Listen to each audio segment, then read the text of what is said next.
Welcome back, everybody. In previous videos, we've gone over some of the basic elements in Microsoft Excel, and we've also generated a couple of charts and graphs from some of these more basic tables that we developed. I want to move on now, and I want to get into something that seems a little more complex, but once you get a little work with it, it's really not that bad, and that's writing formulas, writing and using formulas in Microsoft Excel. And in this video, I want to deal with two of the more basic formulas, the sum formula and the average formula. And they're pretty easy, and from there we'll develop some more complex formulas in subsequent videos. So let's get started here. As you recall from last time, these are some of the tables that I used and from which we developed a couple of different kinds of charts. So in this case, I have my student roster table, and I've got the numbers of all the students based on the subject itself, and I want to come up with a total number of students. Now there's a few ways that we can do this. If I wanted to come up with a very basic sum formula, I can highlight everything that I want added, and then I'm going to put my cursor down one more into the cell for the total in the total row, and come over here to the right to this auto sum button.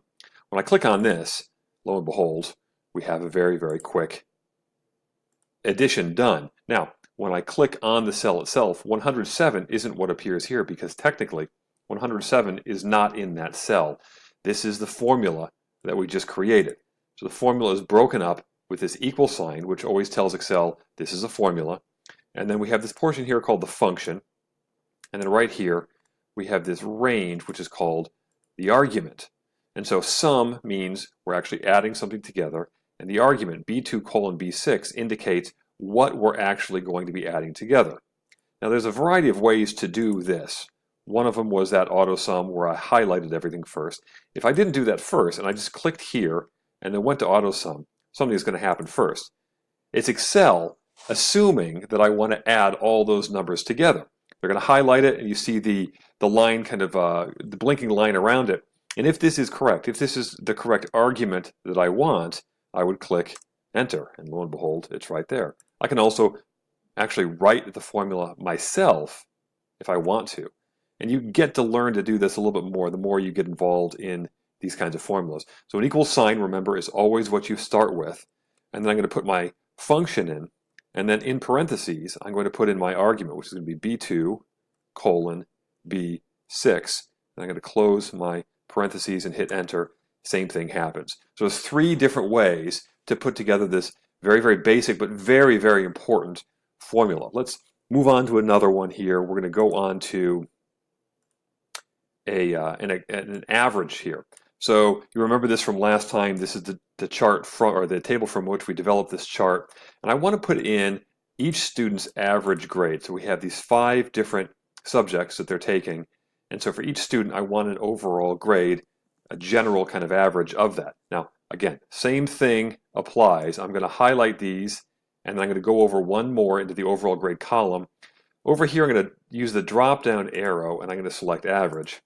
And lo and behold, we've got an 81. Of course, we know there's other ways of doing it, so if I clicked there without highlighting the other cells, it would do the same thing. It would say, hey, is this really what you want to do? And if that's the case, I'm going to hit enter. I can write it myself as well if you want. You can also come over here, this button here. This is the insert function button. If you're really not sure perhaps what kind of function you want, you can come over here and you can type in something like average and hit go. Let's say you didn't really know about the auto sum button and the drop down.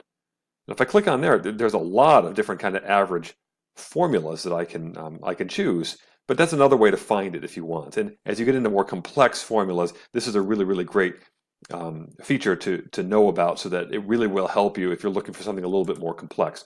Now, the interesting thing is this. We talked about the fill handle in a previous video. I want to use the fill handle here, but as I use it to fill in all these different blank cells, the 81 is not what's going to be copied. I think you probably know why. Why? Because remember, 81 is actually not what is in there. It's this formula. So what I did was I copied this formula down with the fill handle through this entire column, and what happened was it just changed, as you can see, the argument every time, but it saves a lot of time there. So we've got the sum function and we've got the average as well. These are two of the more basic ones that you're going to probably be using quite a bit. And if you know how to use this one, you're going to know how to use other things too, like being able to subtract numbers, being able to multiply numbers, the product formula, for instance, those kinds of things. In the next video, I want to show you a couple of other formulas that are a step further in terms of complexity, but once you get the handle of those, it really is not too complex. Thanks, folks.